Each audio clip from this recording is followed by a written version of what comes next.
You're a trained killer. How did you end up on Danny Dyer's Most Deadliest Men? On my way to meet a guy named Mo Teague. He knocked me spark out. Sake, Mo, slow down. Capability and capacity. Everybody has the capability to hurt another human being, but not everybody has the capacity. At 6 years old, me and my sister were trying to kill our mother. We put trip hazards on the stairs. We tried to make poison. If I'm going to tell the story, I have to tell the whole story. We didn't think anything of it. Around violence as a kid, have you got to a point where you're just immune to violence? Yeah, especially when I started working the doors. I knew I was in trouble when I started enjoying it. You're going to kill somebody or you're going to go to prison.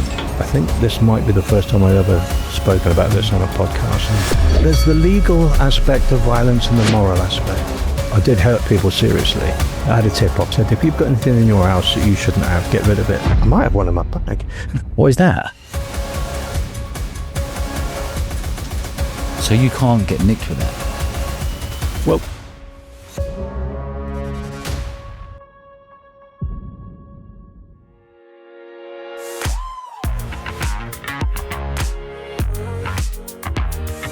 Mo, welcome to the show, mate. thank you very much. Good to be here. Really looking forward to this one. I've had so many people reach out to me and go, you've got to get Mo Teague on, you've got to get Mo Teague on. I just couldn't find you anywhere. I'm surprised, mate, because I don't think I'm hard to find. But actually you had to type in Maurice Teague. Yeah, that's, I'm not too fond of that. No. It depends how you say it. You know, a French lady said to me, Maurice, and it sounded better. Yeah, okay. Sounded nice. But Morris, I don't like. Yeah. Mo. Well, you're finally here, mate, and there's loads of people out there who've been writing messages. Got to get Mo Teague. You're finally here, and it's amazing. You only live up the road as well, so perfect. Yeah, perfect. Yeah. Anyway, let's roll the way back. How did you end up on Danny Dyer's Most Deadliest Men? Well, actually, it was through a friend of mine called Jamie Clubb, and he was contacted by the company who were making the show, and he put my name forward, and then we did a provisional meet, and they thought there was a story there, and that's how it went. I had a little bit of a profile in the martial arts world. I was writing for martial arts magazines at the time, so I had a little bit of a profile, and that's how it came about. And it was all a little bit surreal. Okay. At the time, but a good experience. And how long was Danny down there with you? How long did he spend down there? On and off for about 3 months. Was it? Yeah, on and off. Okay. Backwards and forwards. And then when we really went, I think it was about a week, I think, a solid. So but he was backwards and forwards doing bits and pieces, and then the final bit was about a week. Yeah. Yeah. I had a little look last night, and we were chatting just off air a minute ago. You know, that was 2009. Mad. I can't believe it. No, I can't believe it. So tell me your actual experience then with Danny. Was he just coming down and film, or he wanted to get to know you better? Was he? What went on for those 3 months? Yeah,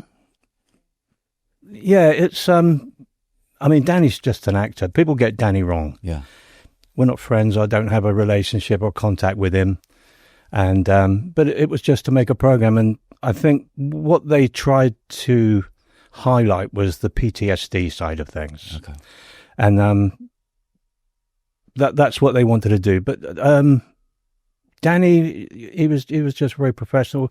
Well, I say that most of the time. When he went off script a little bit, that's when I gave him a dig. I remember seeing that. You see that? Yeah, I got a lot of feedback, a lot of maybe criticism from some people saying I was a bully and whatever. No, but that was at the behest of the director, the producer guy, because Danny was playing up a little bit. He was being a little bit Danny, I suppose. Yeah. And he said, "Can you sort him out?" I said, "Well, what do you want me to do?" And he said, "Well, straighten him out." I said, "Well, to what? How far?" And he went, "Up to you." And so that's how that all came about. Yeah. That wasn't, and the whole thing wasn't really scripted. And they had a direction that they wanted to go, and I had to kind of keep reining them in because they didn't really have an idea of military life, or I think they thought we went camping, and they kind of wanted to, can we put up a tent? And like I said, it wasn't like that, and so that was how the Danny thing. He was a gentleman, he was a nice guy, bit lightweight, I suppose, but But he's an actor. He kept saying, I'm an actor. That's what I do. And love him or hate him is like Marmite, isn't he? Mm. Yeah. I like Danny. Yeah, he's like I He's said, done well for himself, considering where he was 16 years ago, doing the documentaries and whatever, to where he is now. Pretty special what he's done. when he went for EastEnders, I heard he had to borrow the taxi money to get to the show. I think he was pretty skint. Yeah. But no, he's done brilliantly well. Yeah. And like I say, he's Marmite, isn't he? Mm. I like him. I like him a lot. He didn't like me. Did he not? No, he didn't I like bet me. he didn't. After giving him a couple of digs, I saw. He wrote in his autobiography that I think he said he hated me. Is that right? At the time. Oh, I didn't know that. Yeah. I don't know if he understood what had gone on behind what had happened, and it was all controlled. Yeah. I had a young lad helping me, and it was in a controlled environment. And maybe it looked worse than what it actually was. I only gave him a touch. Yeah, but because you had a guy. That's right. Because you had a guy who come in. He said, "Yeah, he'd be my guinea pig, and this is what you do to someone in self-defense, and this is how you can actually kill someone with your hands." Yeah. And was Danny saying that you were bullying him or no? Bullying Danny? People have said, right. I think it painted. So you can't tell the story. You can tell a story of anybody. I mean, this will be a story, Yeah. and we'll try and get as much of the story out as I can, you know. But it won't be everything. Yeah. And so that was they wanted to try and portray me as being violent,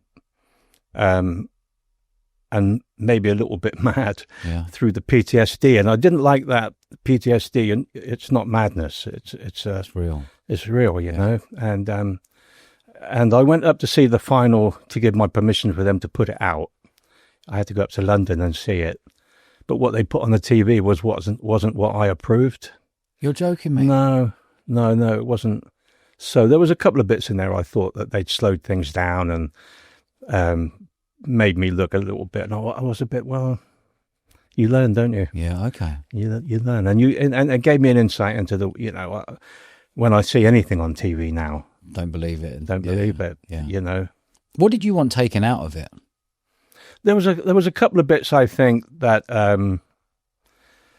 in the bar scene, I think that they'd kind of done some like facial expressions and things like that tried to make me look a bit crazy, I suppose. Mm. I haven't watched it since. Yeah, okay. To believe it. I couldn't watch it again. I've watched clips. Yeah. But I haven't watched it back since. But no, it is what it is. Mm.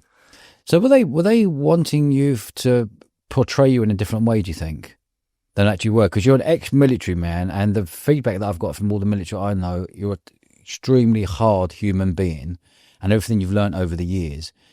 When you finished the military, we'll go back into the military in a minute, but when you finished the military, did you have PTSD? Yeah. At what level? Because there's levels, isn't there? Well, if we go right back, I was diagnosed with PTSD. I didn't seek it. I think behaviourally, through my experiences, especially during the Gulf War. But I think I'm looking back now, I'm reflecting. You get to a certain point in your life and you look back and think, well, how did I get here? Yeah. Why did I get here? Yeah. And I look back and I think it's complex PTSD that I have. So some people have it through maybe one major experience. It could be a car accident. It could be something major, or it could be a lot of things that build until the dam finally bursts, if you like. And growing up was difficult. We were abused as children, physically, mentally, spiritually, not sexually or anything like that. But home life growing up was, really bad, really bad. Where did you grow up? Mainly in Gosport, but my dad was in the Navy. Pompey, Portsmouth. Yeah, okay. Yeah. But we were Navy brats, so we lived all around everywhere. So I was always the new kid at school. Yeah. So that made you the target. Yeah. But home life, I think today would be in care. If I give you an example, at 6 years old, me and my sister were trying to kill our mother. We put trip hazards on the stairs. We tried to make poison. At that age, my sister was a year older than me. and it was an awful way to grow up. So we were, you know, I mean, we had to go and get sticks off the hedge. You had to pick your own switch to be beaten with, that sort of thing. By your mum? By my mum. Now, see, I think you have to understand. When my mum passed recently, 2 years ago, I loved her, but it took her 40 years to say she loved me. Okay. And I think that I have to understand as much why I am the way I am. I have to understand the way she was. You know, she was Irish. She grew up in rural Ireland in the 1930s. Hard. Tough. Yeah. You know, rural, out in the middle of nowhere, in the hills. It's a hard life. I mean, and what they didn't consider it hard because everybody was the same. When you're poor and everybody's poor, you don't know you're poor. It's the norm, isn't it? Yeah. It's just the norm. Yeah. So I suppose, I don't know. See, my dad was a sailor. They met. They should never have married. There was conflict. He was always away. My mum lived, she come from rural Ireland. She was, with all the prejudices that came with being an Irish Catholic. In England? In England. Yeah. My dad was a romantic. He had this notion of a sweet Irish Colleen. She was anything but. He was a ticket out of Ireland.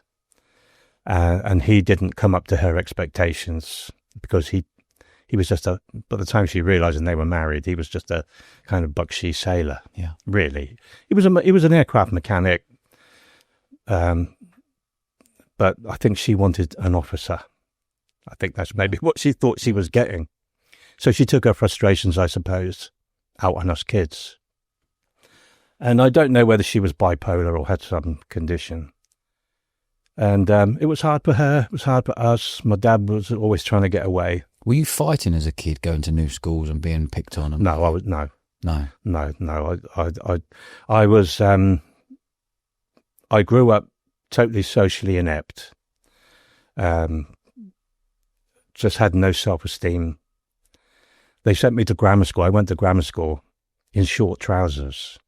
I don't know what sort of statement they were trying to make, but I'm the only kid going to school in a grammar school, secondary school, with short trousers and a crew cut. And we're going back to the 60s now. So it was like I was always the target, but I used humour. So I was the class clown to deflect all the kind of the bullying so that I could be accepted. But that was at the kind of, my education suffered. So I got to grammar school. My mum wanted me to be a priest or a doctor or a lawyer. So she had these prejudice, you know, in Ireland, you have to be a priest or a doctor. Just to hold back there, being an Irish person in England at the time was tough. Yeah. Wasn't there lots of racism? Wasn't there signs up? Like I've been told on podcasts, there were signs up back in the day with no blacks, no Irish, no dogs. That's right. Like, yeah. How mad is that? Yeah. And then conversely, when we lived in Ireland, I wasn't accepted. I went to a Catholic school with nuns, and they didn't accept me because I had an English accent. Yeah, okay. So it was just like, I don't know. I think, I don't know if you know Viktor Frankl, who wrote a book called Man's Search for Meaning. And it's a famous book. He went to Auschwitz, and he kind of wrote a book about why did some people survive and others didn't? And, you know, those who had a why, a reason to live, normally would survive. Well, my search was for identity. Who am I? Because I'm told by, you know, my mum, this is, you know, you go to church, this is what you believe, and you go along with it. I mean, most people do. They live we live a life of default. Most people, and I'm generalizing, obviously, as opposed to a life of purpose on purpose. So I kind of just went along, and then, you know, you join the military. It's the same thing. You're adopting other people's values, and culture and everything else. How old were you when you joined the military? 16. Okay. I joined the Navy. And how many years were you in the military in total? 15. Okay. Yeah. So not very long, really, but long enough. So I joined the Navy at 16 just to get away. just to get away. How many years were you trying to kill your mum for, do you think? Oh, forever. It was. It literally was. Why would she beat you? I think I'm not sure if it was. And my siblings. I got a brother and two sisters. And, Are you the oldest? No, I'm the second oldest. Okay. My sister's older, but I don't know. I mean, she'd never, even in like later years where we became friends, she would never talk about it. She would deny it. Oh, it wasn't that bad. She knew. Yeah. And I can forgive her, because. How long did it take you to forgive her? Oh, crikey. I think probably 50 years. Bloody hell. How old are you today? 67. 67, okay. Yeah. So it was in her latter years before she was passed away that you could actually say, I've actually forgiven you. We never had that conversation, but I felt in my heart Okay. that I had. And she knew that. She wouldn't never address it. She knew. And my dad kind of, by default, was never there. He was in the Navy. Then when he left the Navy, he did like contracting in the Middle East. Were you scared of your mum? As a child, petrified. What about as an adult? I respected her, because I'm proud of my Irish heritage. I'm proud of that, my aunties and uncles and all the family on that side. My dad was the complete opposite. They're all Londoners.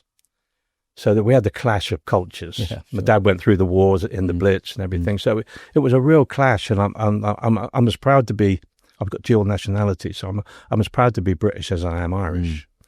And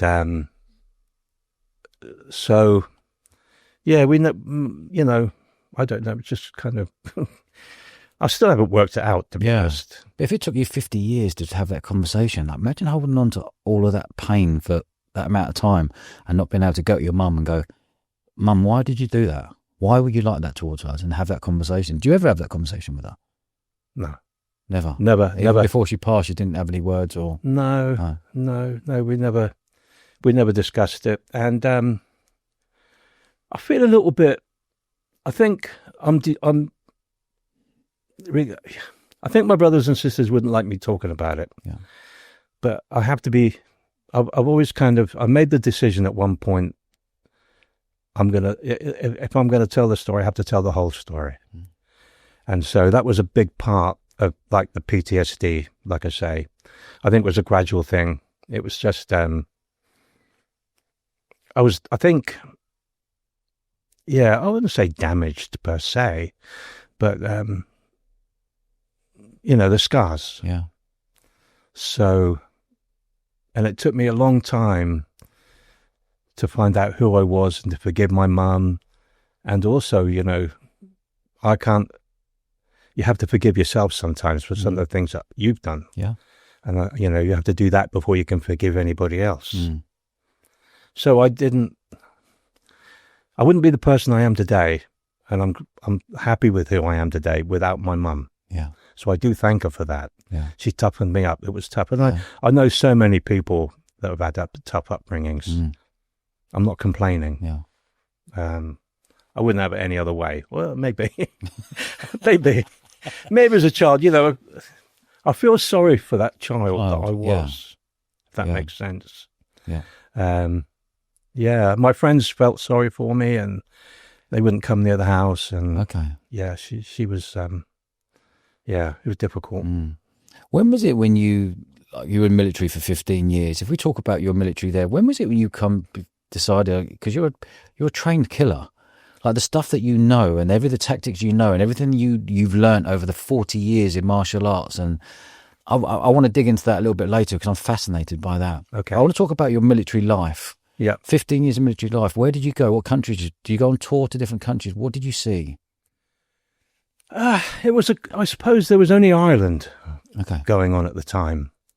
I joined the Guards, the Grenadier Guards, and at the time, back in the 70s and 80s, I would say it was the army 100 years ago in terms of I think it was tougher than the Foreign Legion back in the day. It was renowned for the bullying that went on, because you've got like 500, 600, 700 guys, all full of testosterone, all trying to be, top dog. Top dog, and alcohol was a huge thing. I went to my first posting was Berlin, and that was the days of the Berlin Wall, Checkpoint Charlie. So it was pretty full on. What year are we talking here, roughly? 79, 80. Okay. So, the bullying was... Ironically, I never got bullied in the army. Ironically. Did you ever bully anyone? I don't think so.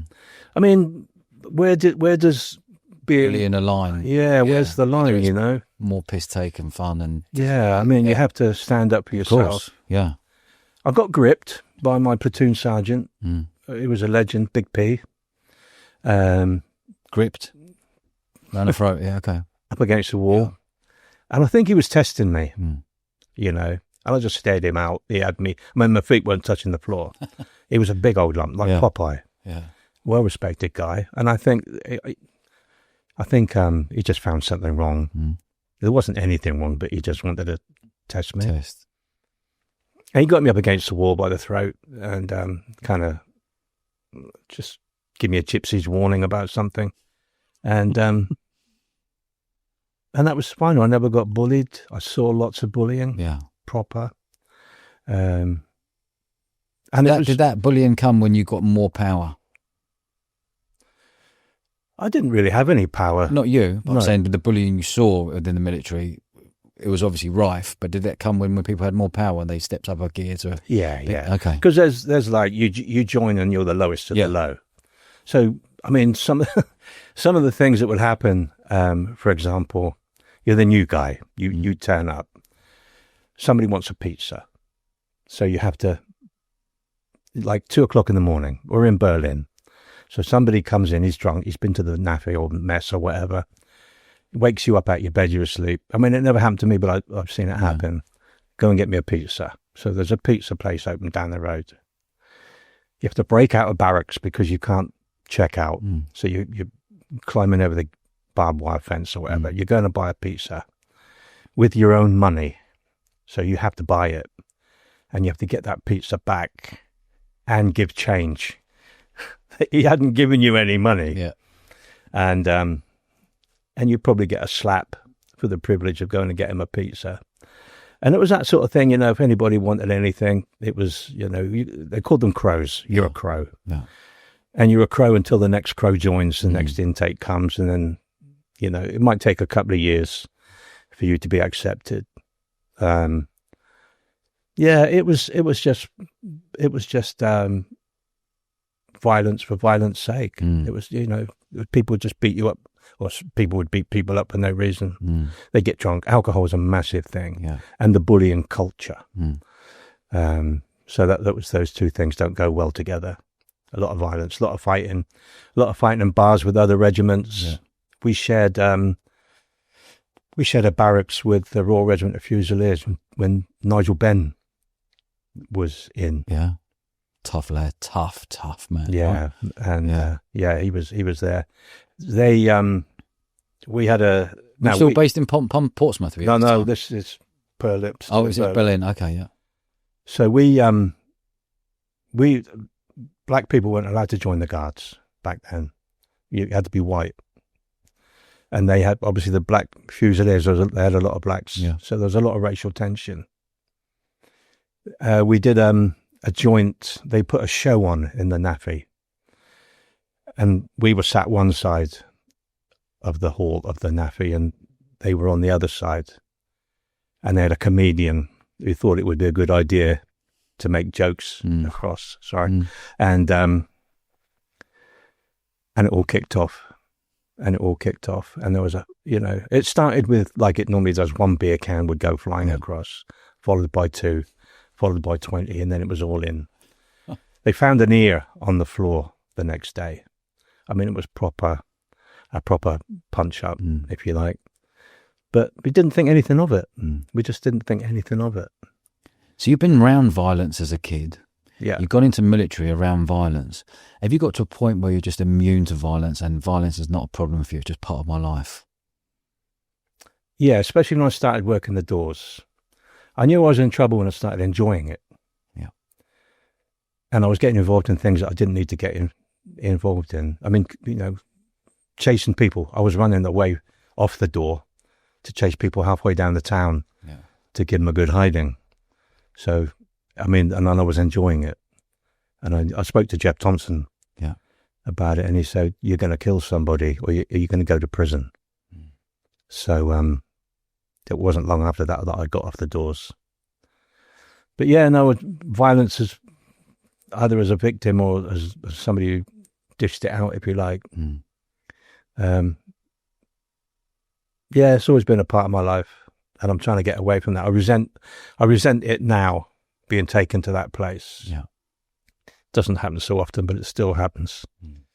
Not at my behest, but normally other people. And, that's the way it goes. Yeah. How good were you at violence? God, that's a question, isn't it? I've never lost a fight. When I was working the doors, I never lost a button on my shirt.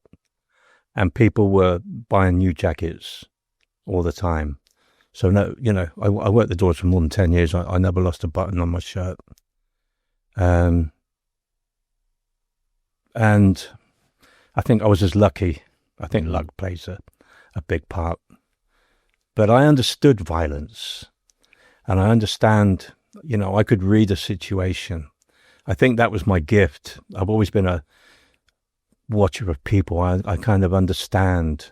I would say to people, he's going to kick off in a minute. Because experts see what non-experts don't. And if I can call myself an expert, I don't think I would be here if I wasn't. So it's able to pick up the small signs and signals and then preempt any situation. But so that was kind of my gift, if you like, I think. So if you can punch, you can fight. It's not always what you can give, it's what you can take. Yeah. I wasn't scared. I said to Jeff Thompson, I'm worried because and I was working on my own for a long time at a biker bar, and I was never scared. And I think that was part of maybe of my PTSD. Yeah. But I was never scared. I was getting into situations. And like I say, probably as much by luck as anything. How good was I? I don't know. It's subjective. I don't know. I've heard you were very good. Oh, right. And you're very good as well. But that was just your life of growing up with violence and going into military and then being violent on the door. Where did you learn all these different skills? Skills, like you just said a minute ago, if we roll back a little bit, you were like, if you can punch, you can have a fight. Not necessarily. If you can punch, it might be a one lucky punch. But after that, you can wrap people up. You can. What things can you do to people that the majority of this country or the world don't actually really know? You know, some of the moves you've got and some of the things you do with the eyes and the nose and the ears. And what's the best way? If someone was having a terror out of you now, what's the best way you would deal with it? I'll take his eye out. Yeah, you can't fight because, like, if you get a speck of dust in your eye, you're like, oh my God, something in my eye, and you say to somebody, and they can't see anything, but to you it's right. Now imagine having a finger in your eye. Okay, so that would be my. We talk about capability and capacity. Everybody has the capability to hurt another human being and to kill. But not everybody has the capacity as a human to inflict violence on another human. I have no qualms. I could step out of here, do something hot, and then just come in and carry on the conversation like nothing had happened. And that was, and that worried me. It worried me because I have killed people. And I don't say that as a boast or anything else. I just say that as a matter of fact. I don't lose any sleep over it because I can justify it to myself. So I don't lose sleep at night and I can look at myself in the mirror.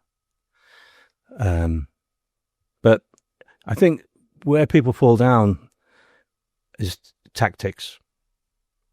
So people talk about tactics, even in the military, and I don't think they know what they're talking about. But to me, say, for example, timing beats speed. So somebody might be faster than me. But if I hit them first, doesn't matter how fast they are, because my timing beats their speed. And there was John Wayne's, who was a big hero of mine growing up. His last film was called The Shootist.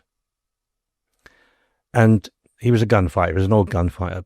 And somebody asked him, you're not a brilliant gunfighter, but you always win, you never lose. And he said, well, and I'm paraphrasing now, it's about willing. He said, some men before they draw will blink or draw a breath. He said, I won't. I'm willing. I'm ready to go now. And I think whilst most people are thinking about it and they're warming up, it's already done. And it's that mindset, I think. So how good you have to be? You just have to be better than the other guy or guys or whatever. And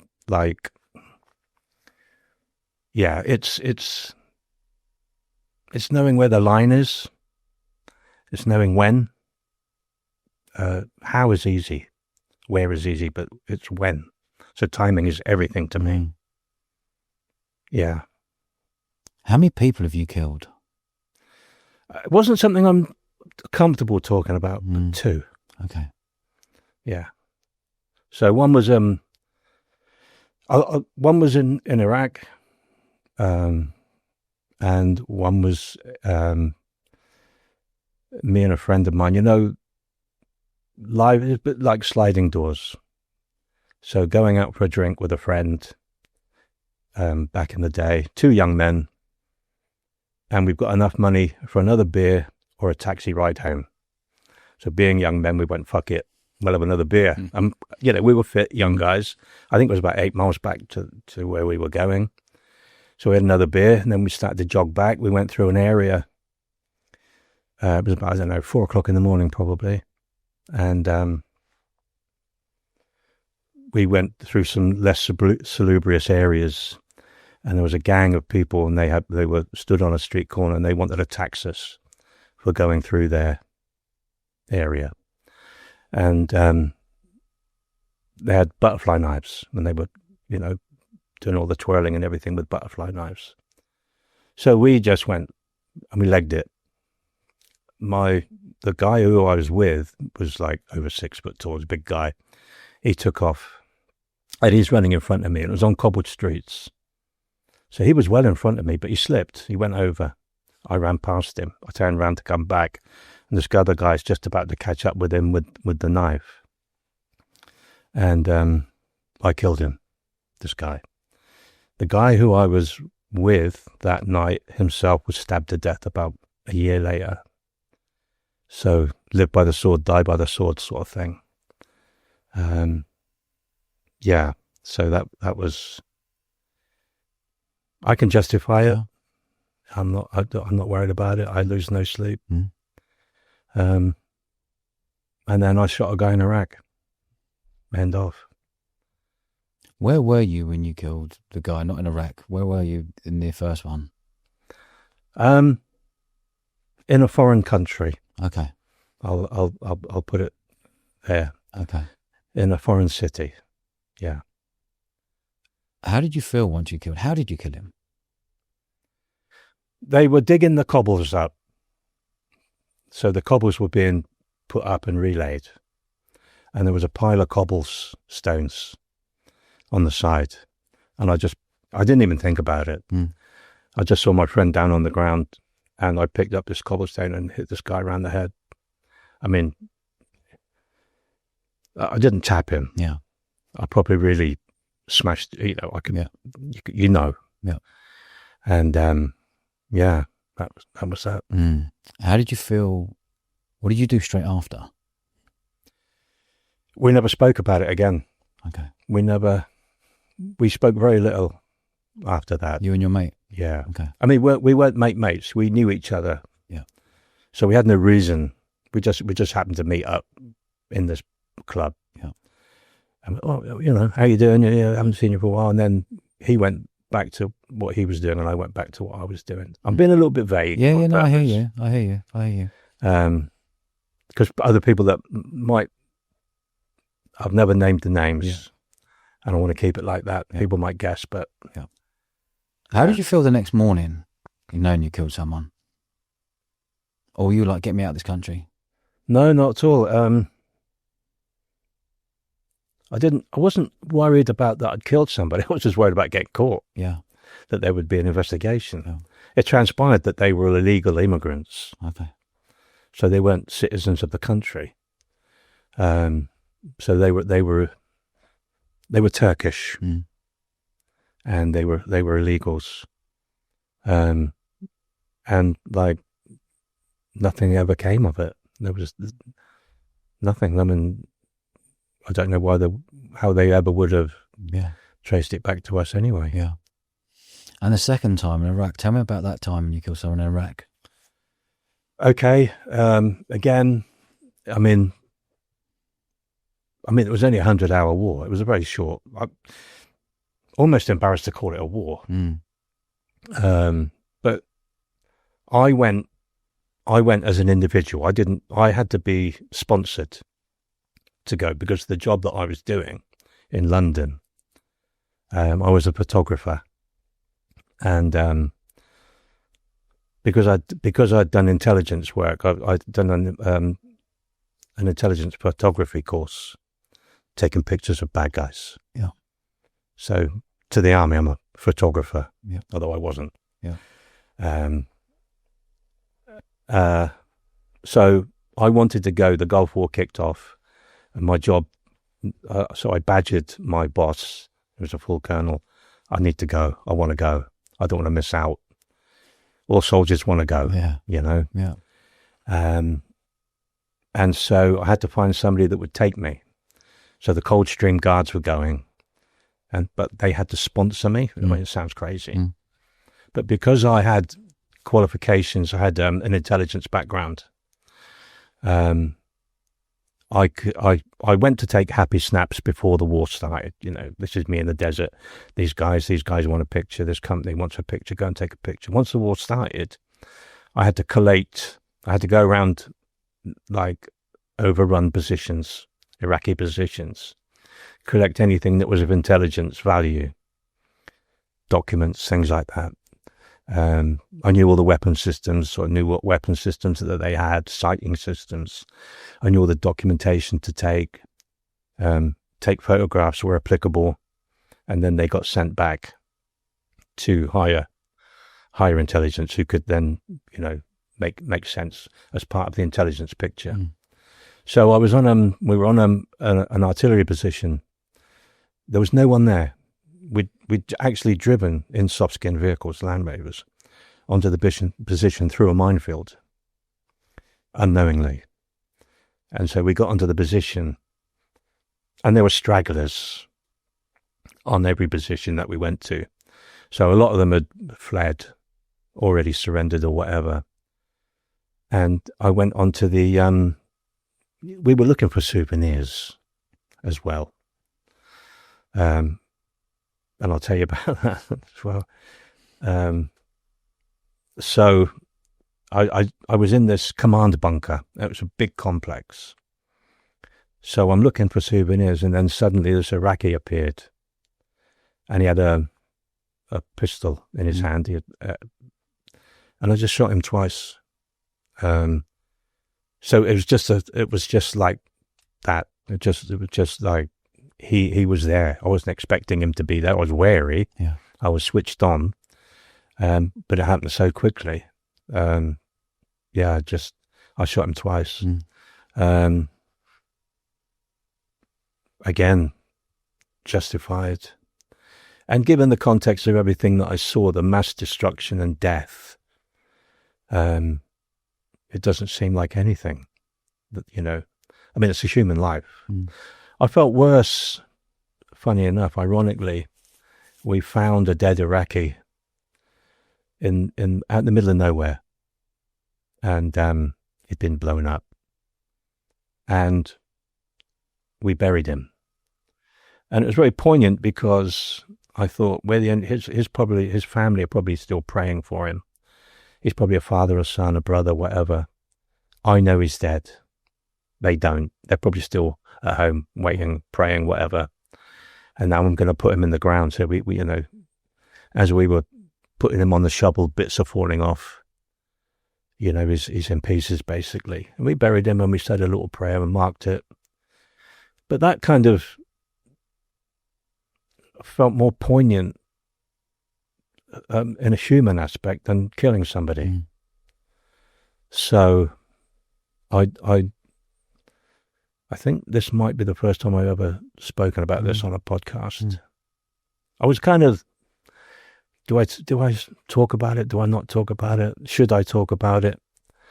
But yeah, that's okay. It's done now. Yeah. I did write about it many years ago in a martial arts magazine. So, and I do talk about it on my seminars. Yeah. But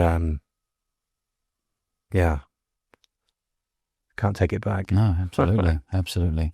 Going back when you're on a one-on-one with someone, how do you feel when you got one or two or three fellas in front of you? Well, I think it's more humane to knock somebody out. I don't want to be rolling around on the floor. Yeah. Right? So whoever's the man, and you can normally tell he's the one in the front, he's the one with the mouth. Yeah. The other two will probably step back a little bit and going to jump in if they get. But if you take this guy out, and then obviously it's all the verbals that go with it. Yeah, you fucking want some, and you backing it up that way, yeah, they generally don't want it.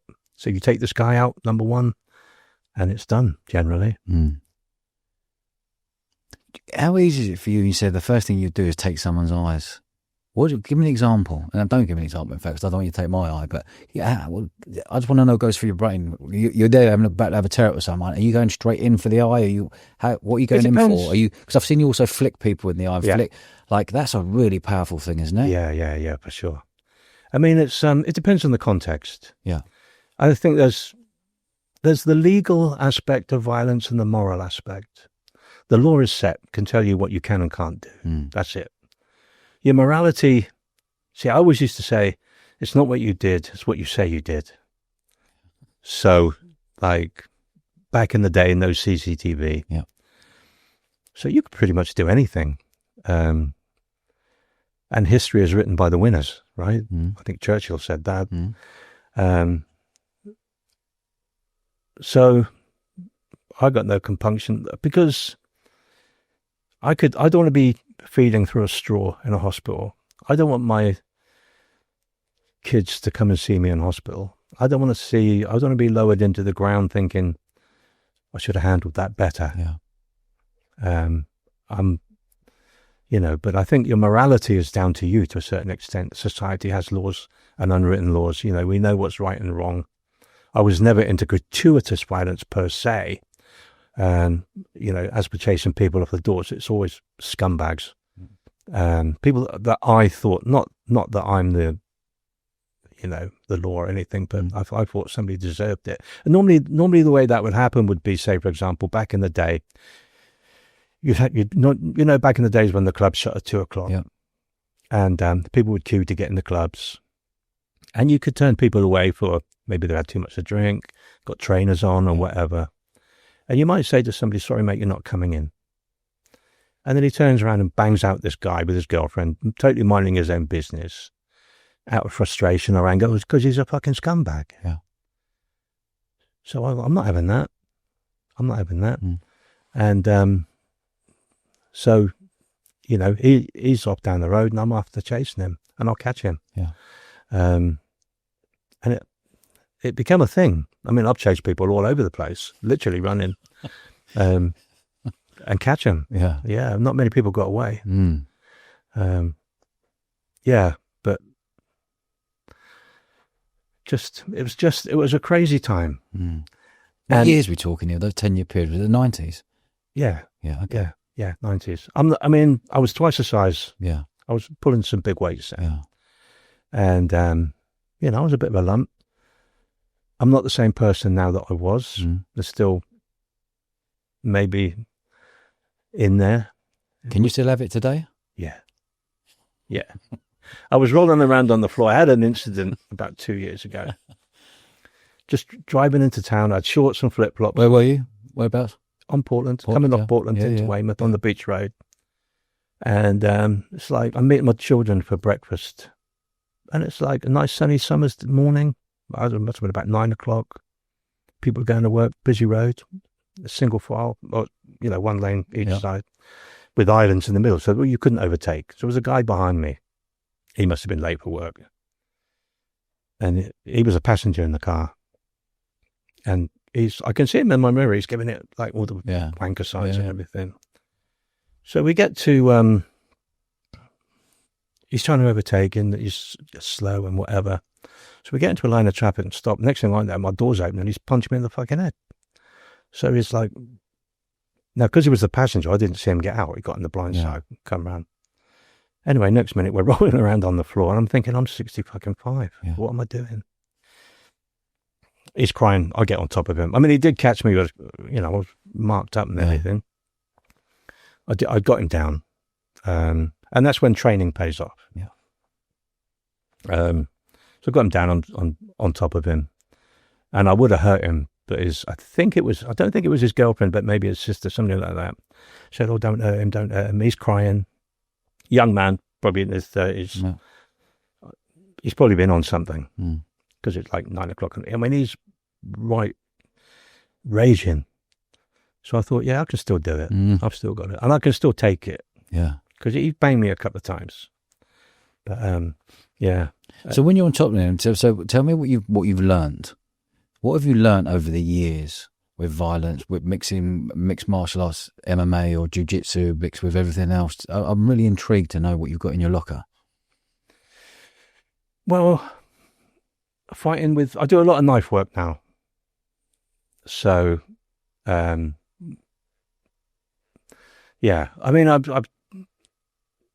you don't need more, you just need the right stuff at the right time. I think you need to be able to hit. If you can't punch, you can't fight. Forget it. That's most fights. I hate the word street fight. I don't like it. I'm not interested in mutual consent. Why, people get paid a lot of money for fighting by mutual consent, right? But if I'm attacked and I teach people how to defend themselves when they're attacked, so in other words, I don't want to fight and you do, but I have a right to self-defense. And, it's not more, it's just the right stuff. So number one, you've got to be able to, you need a good punch. You need to know where to punch, where the knockout buttons are. And that would be what, on the chin? Yeah, on the chin, temple, throat, neck, anything this here. What's your choice? Ear slap. Ear slap? Ear slap. Is it? Yeah, the ear slap. That was my thing. What, so straight flat hand? Flat hand on the ear. Okay. Did you ever have the fear of killing anyone with a punch? The size you were at and the power you had? No, never worried about it. I hurt people serious. I did hurt people seriously to the point where they needed skin grafts. Yeah. I took body parts off people. I've took lips off people. I've bitten people's ears off. Things like that. I don't know. It was just, you do what you got to do. And that also, your reputation, I've never had any trouble, really, and no legacy. And a lot of the boys, they were young men out doing what young men do, drugs and alcohol. That's what they do, and they get leery. And they want to come in the club and play up, and my job, you're not doing it here.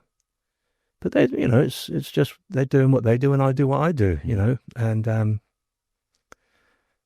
but I used to mindset is everything. So like when I was working in the biker bar, it was jeans and t-shirt, and then I went on the door, it was Dickie Bones suit, right?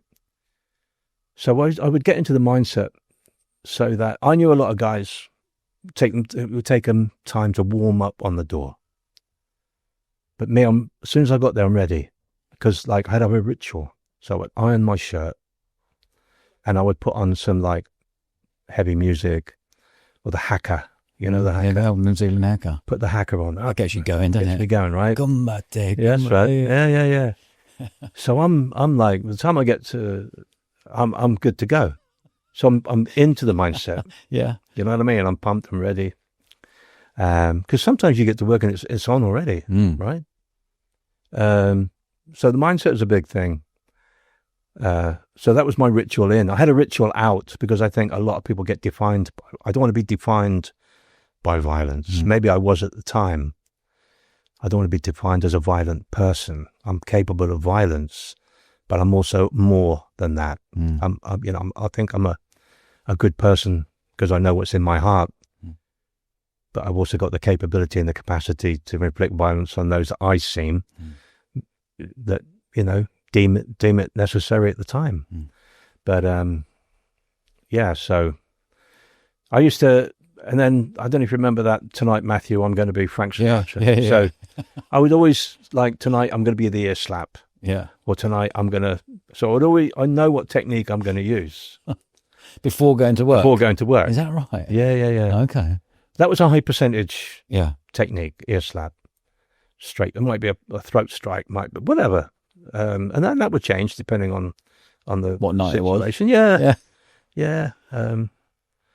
But yeah, so I was just like cocked and ready. And then I had a ritual out. So I'd get home, put on some classical music, have a cup of tea, and that's all done.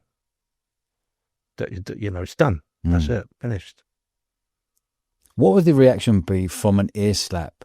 Is that a warning, or would you go straight in for the big knockout on the chin? Was that ear slap a warning? Go, don't. No, that is a knockout. That is knockout. Well, okay. Yeah, that is a knockout. That is the way it works. Is the brain sits in cerebral fluid. Yes. And when you ear slap somebody, it jars the brain, so you're either short circuiting the brain. And now it could stun somebody enough to do a follow up. Or it's normally enough in its own right. You don't need anything else. If it's done, it's got to be done with it's more than an ear slap. It's a fuck you behind it. If you're not going to hit anybody hard, don't hit them. But it's more than a physical movement. It's intense. I'm going to fucking knock you out, and then all that. This is what I'm saying. It becomes something else. The intent behind it. That's, and it's necessary. You got to have it. You can, like karate people, they PI. Yeah. To me, it was just like, fuck you. Yeah. Fuck off. And it was that. Yeah. And then what was your other moves? Would that be your number one move? Probably. Yeah. Is that the one you've knocked most people out with? Yeah, without a doubt. Okay. Yeah. See, I always teach, unless you're conditioning your hands, punching is for amateurs, because that's a hammer. Yeah. That's a multi-tool. And, I've known so many doormen punch somebody. Break the hand. Yeah. Either break the hand or you get a bit of broken tooth in there. Next day, you could be off work for a couple of weeks. Yeah. I never took a day off work. And that doesn't compromise the hand as much. It's a bigger striking area. To a big striking area. Punching, you've got to be a little bit more accurate. But a nice up punch to the eye socket is a good one. Again, so you're kind of punching up into the eye, as opposed to this way. Yeah. But punching right up into the eye socket does it. That normally does it. What about the throat? Yeah. What do you do with the throat? Throat a good one of yours? Yeah, always. You used to get excited before going to work. Would you? No. Would throat come into the mix when you're at home listening to the hacker go, tonight, Matthew, I'm going to be doing the throat. I want to see how that works. Or you always the slap and the throat would be a second thing? Again, the great thing about the slap, it's multi-directional against multiple opponents. How about two guys? I can slap this way. Yeah. If I slap this guy, I can back slap. So you've got this motion. So I hit him, and then I can hit him at the same time. It's just difficult without a demonstration. Yeah, okay. But a punch is... Ollie, let me ask my producer. Ollie, are you right for be a demonstration on this, mate? Mate. Sorry, mate, I ain't been the guinea pig on this one. That's for sure. After seeing that Danny Dyer thing. I was going to say it's going to be a Danny Dyer moment. No, isn't it? So the throat, tell me about the throat. Is that like a quick bang throat? Yeah, or is it okay? It could be.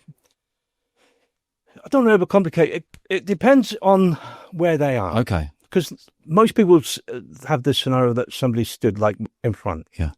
But he might be off to the side here. Now, if somebody's on this side of me, that I'd have to use. Now I'm punching across myself. Yeah. This is my weaker hand. This is my strong hand. Look, it's there.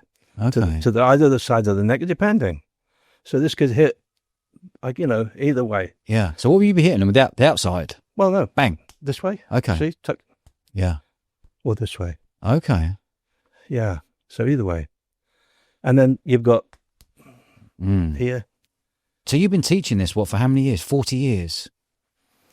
Yeah, probably about that. Yeah, probably about that. And it's all self-defense? Or is it learning how to, not kill, but learning how to protect yourself, I guess, or... You can think of self-defense. I like to think of self-offense. Offense, yeah, okay. Yeah, it's... I think everybody has a duty to be able to defend themselves, especially when you've got children or, you have responsibilities. Well, you're working, that's your job, yeah, right? And, I think for me, it was about self-esteem. I needed to be able to do it because of my background, my growing up. Yeah, I needed to validate myself and feel... I wasn't, through what I went through with the being at home and being bullied, that was never going to happen again. Yeah, okay. To me. Okay. Nobody is going to make me feel the way that I felt all those years ago. Nobody. Yeah. And they didn't. So there's, it's more than, it's quite deep when you get into it. So, if I hit somebody, I'm not just hitting them with my fist. I'm hitting them with my anger, my frustration, my validation. Yeah. And listen, you've had some tough guys on this show. I couldn't live with those guys. Some of them are like proper. Yeah. So I'm not pretending to be anything I'm not. I've done everything that. I think it's about being everything you can be. Yeah. And ultimately, you've got to live with yourself. I couldn't face being beaten. Yeah. I'll lose at chess, I'll lose at football, I'll lose at anything, but I won't lose when it matters. Yeah, okay. And I think, that's... What's the level someone's got to really piss you off? That you're biting someone's ear off or biting someone's lip off or taking a limb off them? It wouldn't take very much back in the day. Okay. It wouldn't take very much at all. There's a difference between fighting and violence. Being good at violence, I'm not talking about boxing or anything like that. I'm talking about inflicting violence on people. Yeah. That's a different thing. It's it probably wouldn't take very much. I'm obviously a lot more in control now than I was. I was probably a little bit out of control. I was. Okay. I was. Between what years would you say of your life? In your 30s, your 40s, your 50s? Well, all that probably. All of them. 20s. Yeah. The whole lot, really. As I got probably in my 30s. Okay. Yeah. And is that when you were strongest? Yeah. Okay. 30s and 40s. Yeah. Yeah. Probably. Yeah. And I had a lot of, when I got fitter when I left the army. Trust me, I was fit in the army, but I had this, I was asked to leave the army. I didn't leave by choice. Why? Well, there was a number of things. The Soviet Union, the whole Warsaw Pact thing had broken down. The Berlin Wall had come down. So they didn't need soldiers. I was bussed. I lost my rank quite a few times. For? number of things.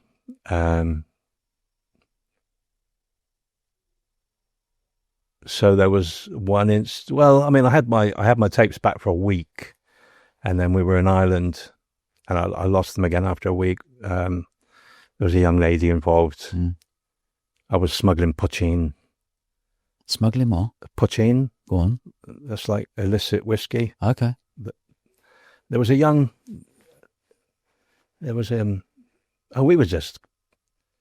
we were at an RUC station. There was 8 of us. I think it was 8 or 12. There was only a small group of us in this town. It was really boring.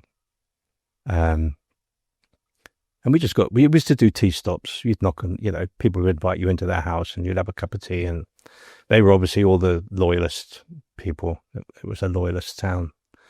And we went out on a 4-man patrol, and we were safe, if you like. It was a safe area, if there was such a thing. And we had a call to say that there was a charity volleyball game going on, 24-hour volleyball game. And some boys were throwing stones and being a nuisance. Could you go up there, have a look round, and make sure that they're not being a nuisance? Not really our remit, but we said, yeah, we'll go up. Anyway, we got up there and we go in, and there's all these lovely girls playing netball. And we got talking, we overstayed, and we joined in, started playing netball. Next day in the newspaper, there's us on the front page, combat gear, netball vests on, all looking a bit pie-eyed, probably. And the questions were asked, what's going on here? And then they did some sort of investigation. And we had been visiting some young ladies in the town, in the village, you can imagine. I didn't realise that the young lady that I was seeing, her brother was he was quite high up in a loyalist organisation. I think it was more political, but we were way off track than what we should have been doing. Yeah. And it was, we were compromising everybody, really, including ourselves. So I got busted again. I wasn't even the commander of the patrol, but he got busted, I got busted again. And then I'm married, I've got children, I've got lost my rank, pay goes, so it's just not about me. Yeah. I think I was a dick in the army. I think I was a good soldier, but I was also immature. Yeah. I think I still got hang-ups. I was struggling with my identity. I think I mentioned it before. I'm in the army, I'm in Ireland, but I'm an Irish Catholic. Yeah. But I'm also British. I'm in the British Army, and I had this conflict. I was doing things that went against what I believed. So, when I come back from Iraq, the whole Gulf War, Ireland, everything. When I left the army, I went through a period of what I would say was self-flagellation. So I would go running miles with a rucksack, just miles. I'd pick up rocks, just random, and run with them because I didn't like myself, and I was trying to punish myself because I hadn't worked out. I didn't know who I was. I hope this is making sense. Yeah, it does make sense. And it, people used to, you go running, can we come? I said, yeah, get yourself a rucksack and a sandbag. So we'd carry sandbags. And people never come with me twice. But nobody ever came with me twice. And I would go through the snow, through the rain, no excuse, and I was just trying to hurt myself. Even now. So I would do wall squats for an hour, just an hour. I'd up against the wall there, not allowed to leave the wall. No music, no distractions. Squat for an hour.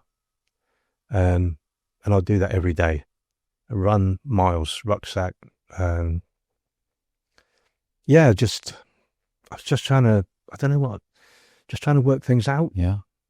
And I think it's only, oh, crikey, not only the last, I don't know how many years, but not very long, 10 years, that I've actually realised that I don't have to be anything. Yeah. And that I can just be me. Yeah.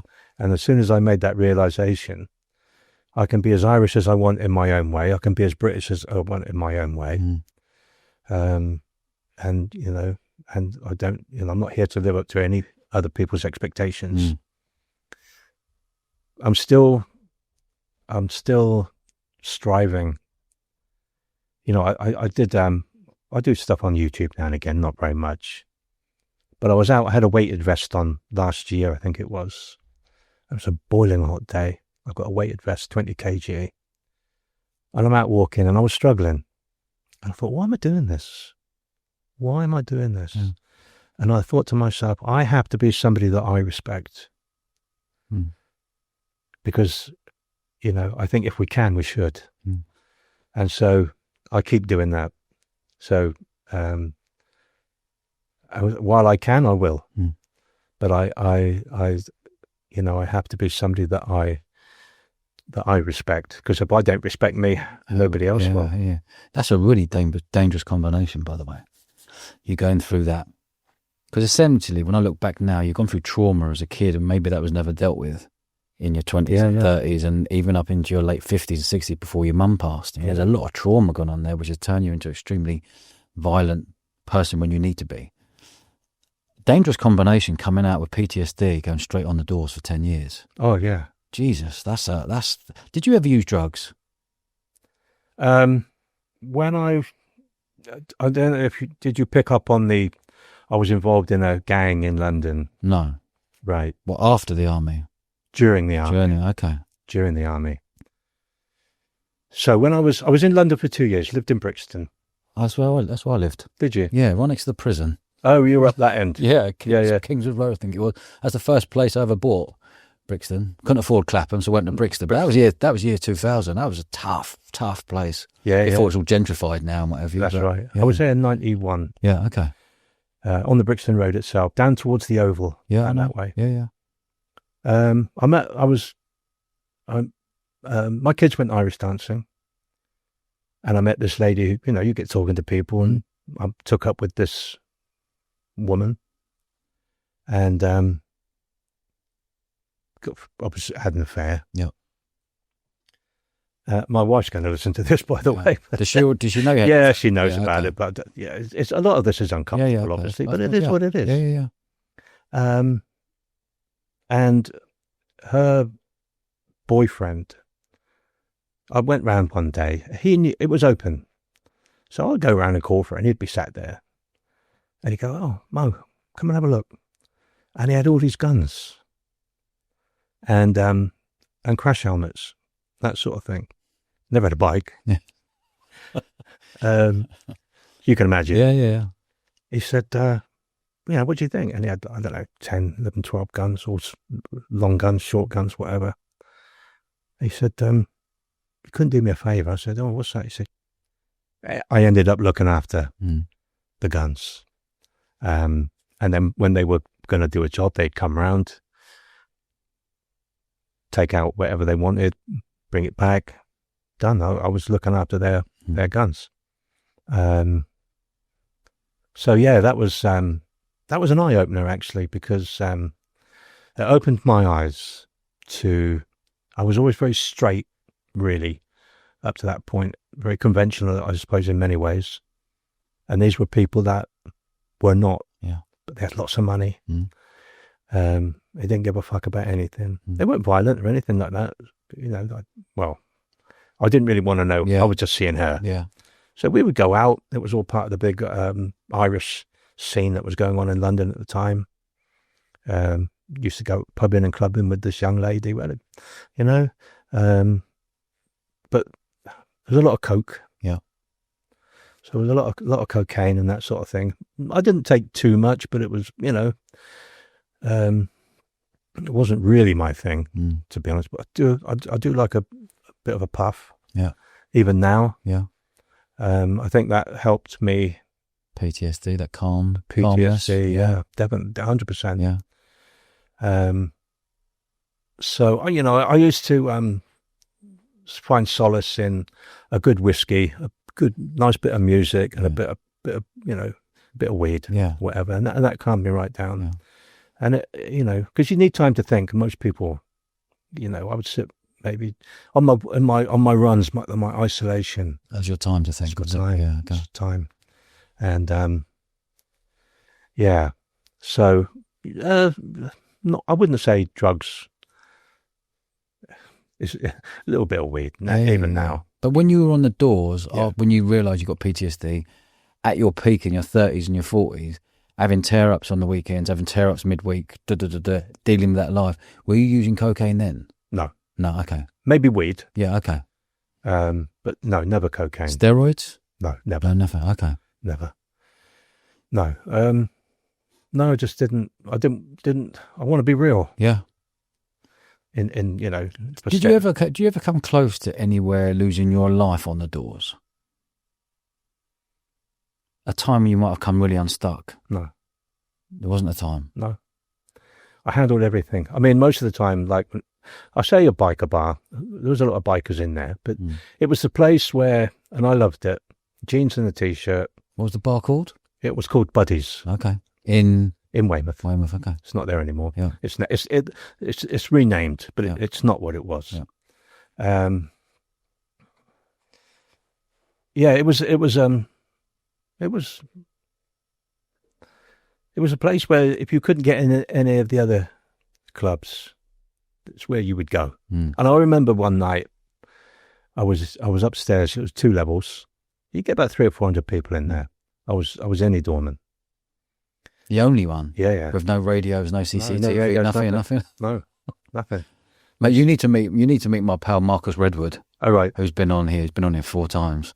We need to get me, you and Marcus round this table. Be fascinating. Yeah. He's had 30 odd years on the doors and got some unbelievable stories as well. Yeah. No. I was upstairs and the police came in. This policewoman come in. She went, there was a notorious lot of lads. She said, they're out and about. They've been rejected everywhere. She said, don't let them in. I said, they're upstairs. So about, I don't know how many of them, 10, 15, 20 of them, all the local naughty boys, and they're all upstairs. I went, they're upstairs. She said, good luck. And I went back upstairs. So I was only up there 5 minutes. I thought, it's going to go. And I always talk about having receipts. So anybody can tell a story. Where's your proof? I tell this when I teach my students and things like that. Keep the receipts, keep the evidence, because anybody can tell a story. Yeah. I want to see your proof. Yeah. So I've got students that train with me now that were there. So wherever I was in that bar, I could put my hand on a weapon. Now, I'll say a weapon, a modified, broken pool cue, spanner, broken chair leg. So I could justify it. Oh, you just put I don't know, it just appeared in my hand. It was just there. So they were doing some work and there was a monkey wrench. But there, I thought it's going to go. And literally, I picked up this monkey wrench. I'm looking, we had a live band on with a female singer. She opened her mouth. This beer can hit her right in the forehead. And then the whole place went up, exploded, right? So I've got my monkey wrench. I'm hitting everybody. I put one bloke in a coma. He had to go to, I think it was Odstock Hospital, in a coma. Took another guy's lip off. What, bit in it? No, with a monkey wrench. And I'm just laying into people. So anyway, there wasn't a window left in that place, upstairs or down. And it had a front door. Can't really call it a door, it's just glass. So I'm getting everybody out. I'm just hitting everybody on getting them down the stairs out. And I get them out there trying to come back in again. So they're stepping, there's no glass, so they're just stepping through the door and I'm hitting them back. And they were outraged. They were outraged because he went, you're meant to be a martial artist. And I'm like, can you not see the irony of that statement? You're in here, you've just kicked off, smashed some woman's face in, and I'm giving back to you what you're dishing, but you're outraged about me. And that was, it was, the police came. I've had a lot of incidents with the police, and they've never interviewed. I've been arrested. I had a tip-off. Let me see, I don't know how many years, 15 years ago maybe. And I had a tip-off. I knew it was from somebody in the police. He said, if you've got anything in your house that you shouldn't have, get rid of it. And I did have stuff in my house I shouldn't have. Like? Things that go bang. Yeah. And I put them in 2 big holdalls. Yeah. And said to my mate, here, look after these for you. And he was good. He's dead now, sadly. Yeah. And that night, 2 o'clock, it must have been 2 o'clock in the morning, knock on the door, 2 vans full of old Bill, all piled in, put me in the back of the van, went through the house, they did a cursory search, had a cup of tea with Jackie, my wife, and went on. But I would just need to point out I don't have any gun right now, any of that stuff now. But yeah, it was like that. But yeah, where were we? So just like anything come on top. Like if this is happening, how are you feeling about walking around your town the next day? How are you feeling about looking over your shoulder? Who's going to come after you? Did you have any of that fear? Well, okay, here's another story. My son-in-law, now my daughter's going to get the ump with me because I did put something, Jeff Thompson put something on, I think it came up on Facebook recently with a YouTube clip of me, and then somebody's made a mention, but his daughter was getting smashed up by her husband and he didn't do anything. And I responded and said, well, you don't know the story. Yeah. So my daughter, junior Thai boxing champion, black belt taekwondo, married this fucking arsehole who had cut somebody's fingers off with a pair of scissors. That will give you an idea of him. Total nut job.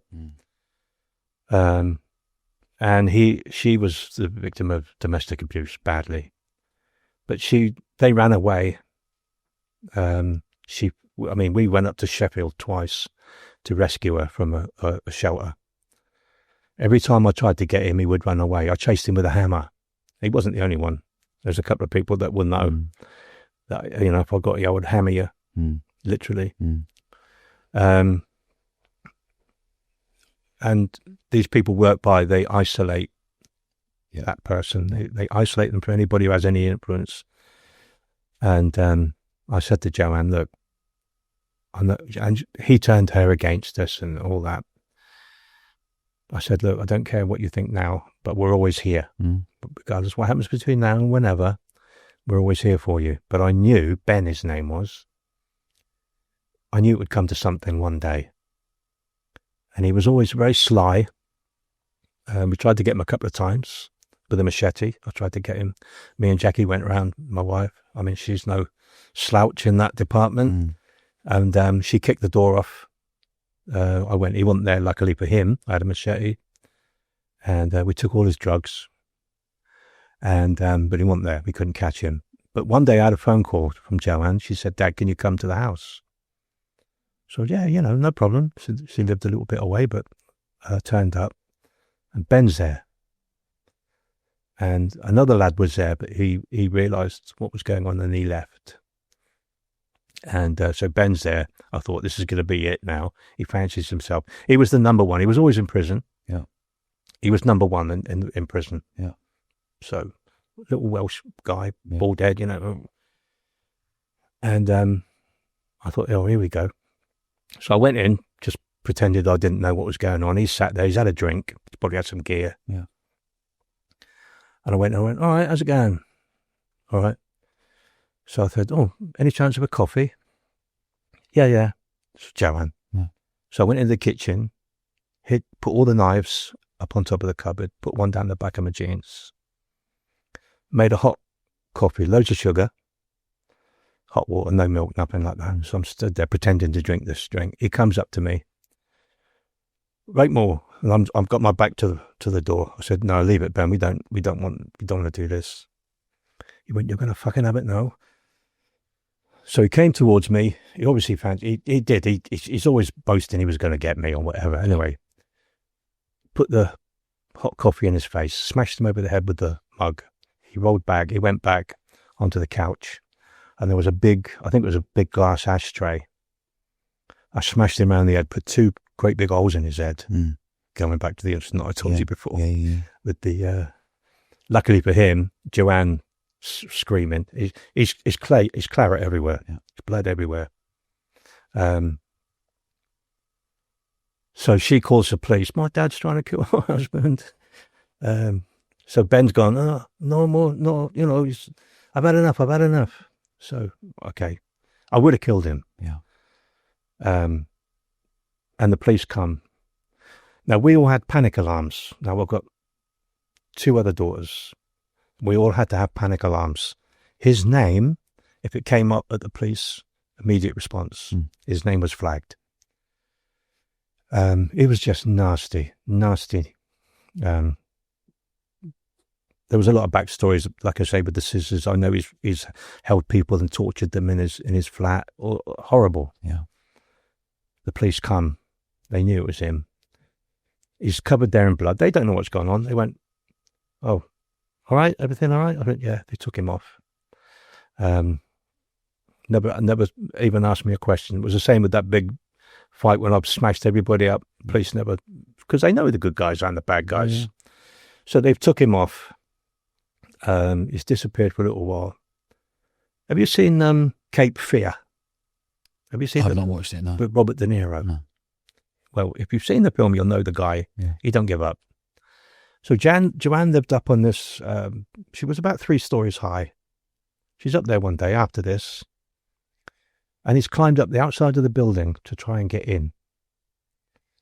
And he's fallen 40 feet, smashed his hips, everything. He's like really smashed up. He's out of hospital 3 days later, crawling around, dragging himself around. He then, so, it's just psychotic. He goes, he ran off. I tried to get him, but I couldn't catch hold of him. He was, whatever. He goes off to Thailand. He raped a Swedish woman in Thailand. He gets 14 years in the Bangkok Hilton. He does half his sentence over there and then comes back to do half his sentence over here. But he was found hanging in his cell. So he's dead. Luckily. In England? In England, because I would have had, it wouldn't have ended. The thing is, I'm really uncomfortable because he's got a son. I've got a grandson. Yeah. Beautiful lad. And unfortunately, he has to hear this. Yeah. So he's never met his father. And luckily, he's anything but his father. It's a sad story. He's a beautiful lad, lovely. I love him to bits, but I'm sorry he's got to hear this, because that's his father. But that was a major episode in our lives, all of our lives. It impacted. He was just a wrong'un. Yeah. And I spoke to his mum, and she said he was born wrong. Yeah. Just some people are just born wrong, and he was one of them. So that was a whole episode. That's left deep scars on the family because. I'm sure. Yeah. How many years did that go on for? Oh, crikey. Quite a few years. Like? I wouldn't like to say they were married, I don't know, 5 years maybe. So that feeling inside you, your blood boiling every time, that bloke's with your daughter Joanne up in Sheffield and you're down here in Weymouth. And I'm down here. How on earth are you dealing with that? See, the easy thing would be, and I think a lot of people go, "Yeah, I wouldn't have done that," the macho bullshit. Yeah. But then see, he's got an excuse, I would have had to kill him. Now I'm jeopardizing my other kids. I go to prison. Yeah. He's left out at the mercy of... And can carry on. Yeah, I get it. So I had to be smart about it. I had to bide my time. I just had to say to Joanne, look, she's an adult. Yeah.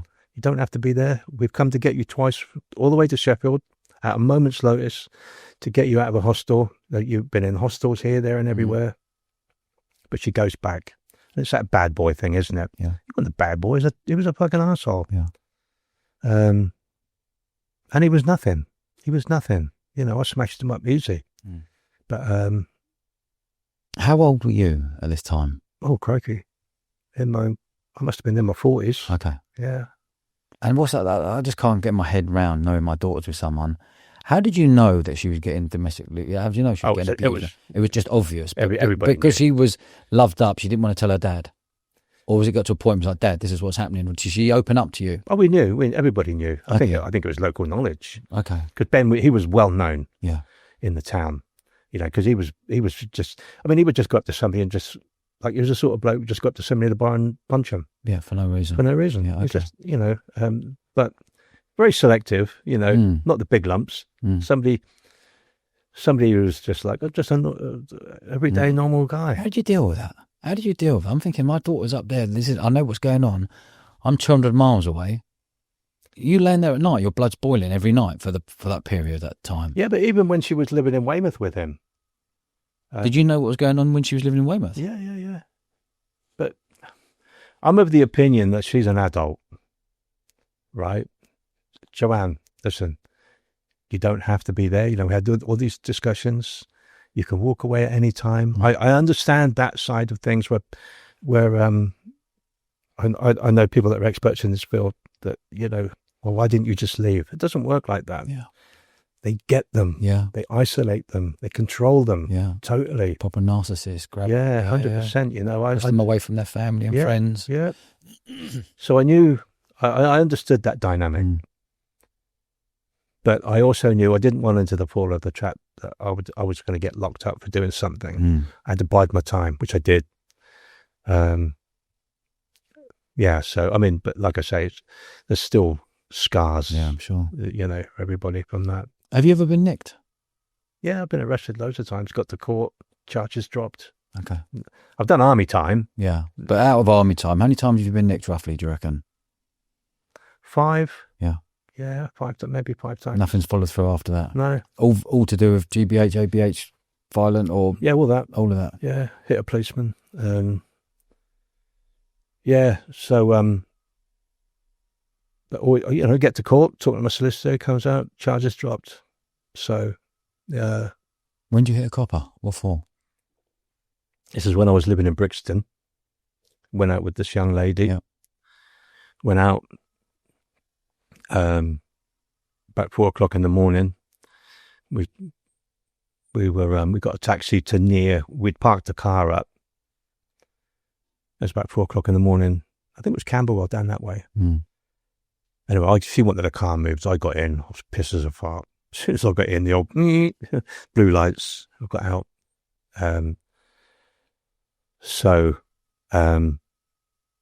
The copper, I get out the car, the copper's there, right, you know, breathe into this. So I hit him and ran. I don't know if you know Carter Street Nick. It's one of the old Nicks in London, Carter Street. I didn't realise I was running towards the police station. Right. Next thing, police van pulls up, about 8 coppers all pull out, get me in the back. Give me a beat in. Yeah. So they get me back to Carter Street Police Station. And I hadn't been breathalyzed up to this point, but they got that machine in there. So I did what they called a moody. I pulled a moody. So in other words, I pretended I was unconscious because they'd give me a bit of a beating. So I'm lying I was totally conscious, totally with it, but I'm like this. And they couldn't get, you know, they got a medic to come in, a paramedic, and he's got a pen, and they stick it in your sternum to test, right, and behind your ear and all that to test your consciousness. And he went, no, he's out. I was like crying behind my eyes. And, but anyway, they couldn't get me on the machine. So I was down there. I was on the floor for a long time. And then by the time they got a doctor in about 10:00 in the morning, I passed. They did a blood test. I had to wait for the results. And it came back. I was clear. But if they'd have took it at the time, now being in the army, I would have been in a lot of trouble for drink driving. I was in a lot of trouble in the army at that time anyway, because I was in the army. I was a photographer, for the Mm. taking pictures of the royal family. Mm. I was in the Guardian Angels at the same time. Were you? What in the underground? Yeah. Were you? Yeah. I did In the early 90s, that was, wasn't it? They were going around. Didn't they have the berets on? Yeah, and they'd red go around. berets. Was you part of that? Were you? Yeah. Okay. I did that all at the same time. Was that good? Brilliant.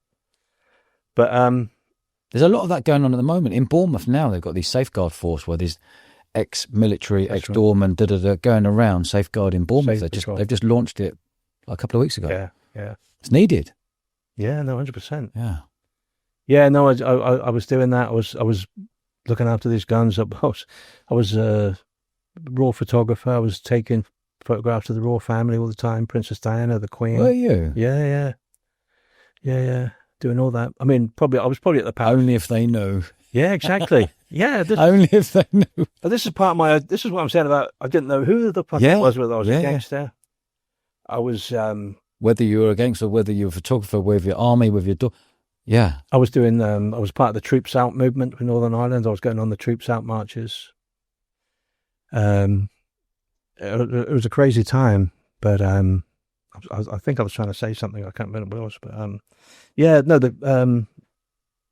the Guardian Angels were brilliant. Yeah, because everybody thinks, and it's true. The British Army training was excellent. The Guardian Angels training was superb at the time.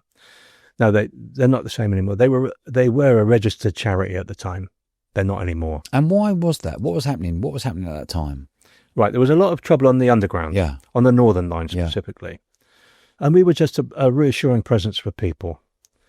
We would effect citizens' arrests if we needed to. We would patrol.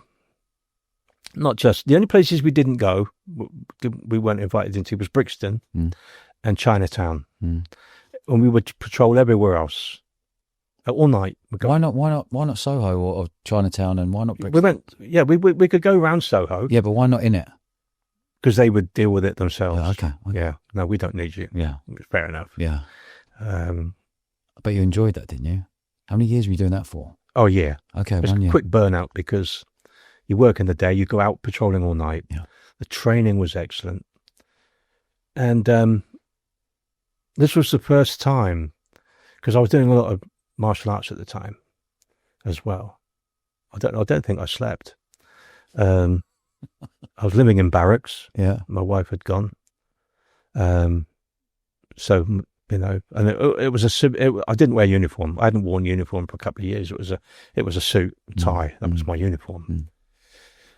Best job I ever had, if you like. And so, you know, in the daytime, I might be, it might just be me and the Queen. Yeah. Literally. We didn't speak. Don't speak to the Queen. But she might be there. We're waiting for somebody to arrive and I'm taking a picture. And then at night, I'm out either with these Larry, you know. That's from Brixton. Yeah. Or going around with a red beret on around Chinatown, not Chinatown, around Soho, on the underground, doing martial arts training with the Guardian Angels. And that was the first time I understood how to deal with real violence, because all the information had come from America. That's where it started. So they were ahead of us in terms of training and everything, but it was superb training. Yeah, we would effect citizens' arrests on people. We had now you would think that all the football lads, no, they loved us. Yeah. All the football lads, all the Millwall, West Ham, all that. Yeah, all that. Yeah. Loads of respect. Yeah. And But so they should be. yeah, no, but When you're doing good for London when it was needed. yeah, no, they loved, never had any problem. The police on the ground loved us.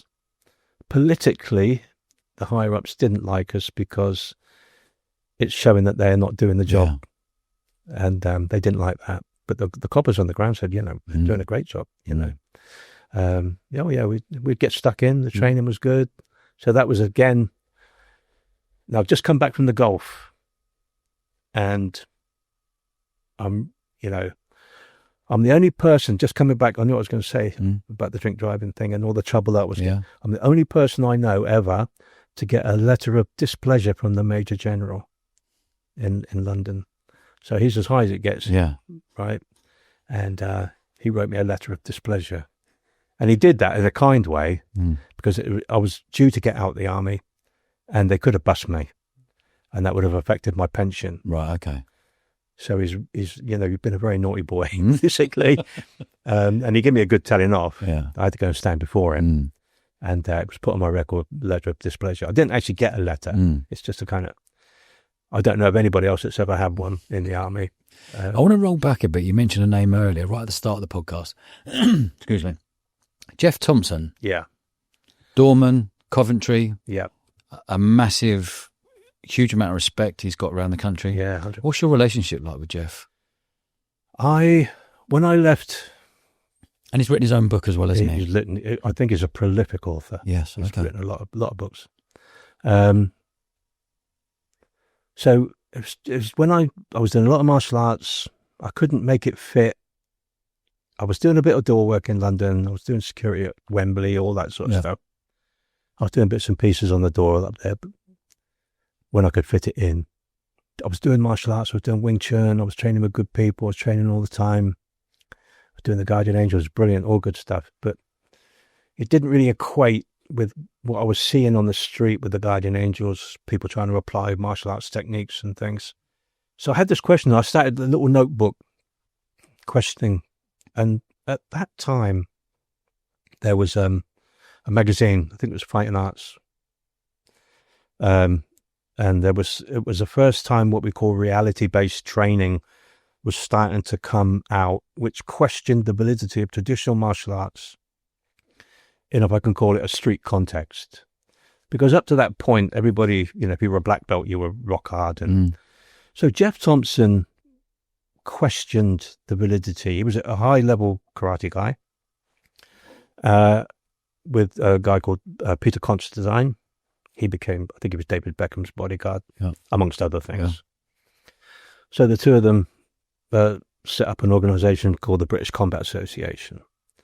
But Jeff had written a book, I think it was The Pavement Arena, which became Watch My Back. Watch My Back, that's the one, yeah.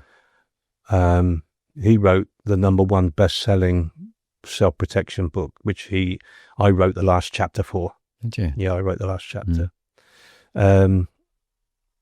So Jeff, started writing in magazines. He wrote the book. I think apparently he wrote it on the toilet when he was working in a factory.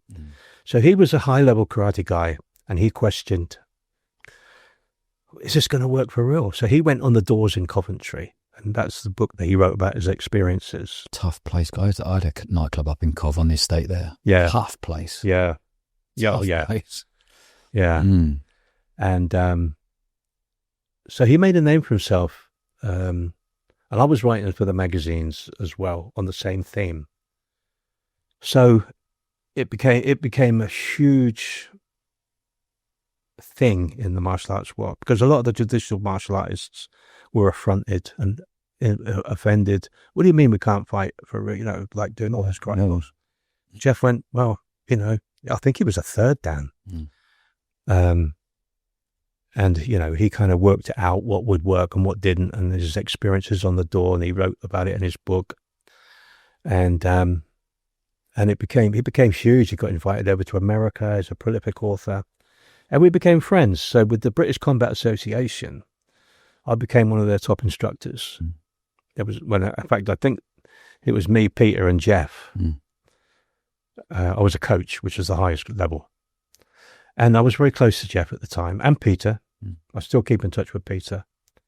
And we become very close because it was a very steep learning curve, and it started off a whole genre of self-protection instructors.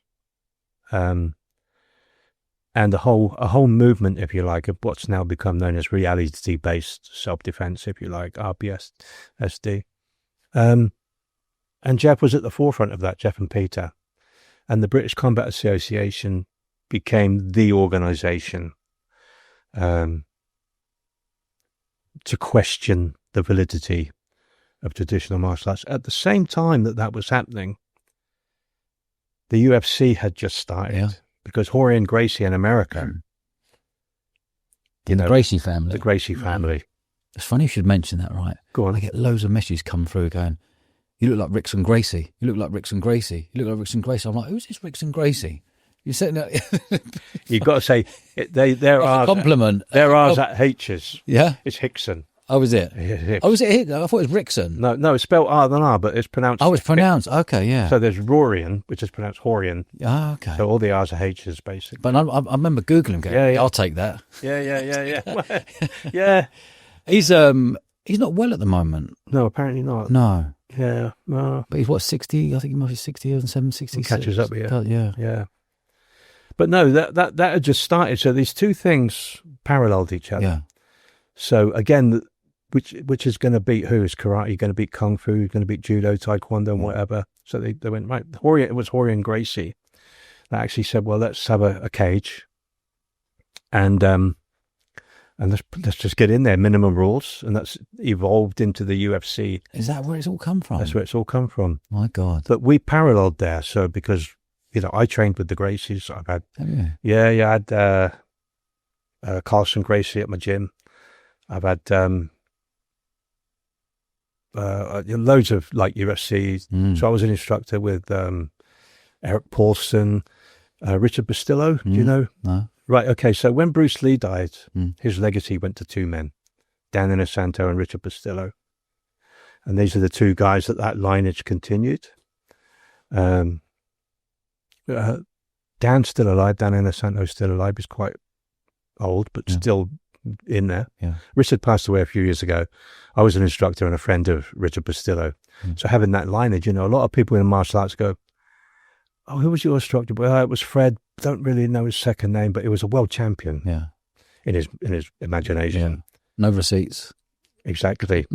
But Richard invited me to be an instructor under him. I went over to Los Angeles to teach. Yeah. I knew I was doing well when I'm on a plane to Hawaii to teach for him.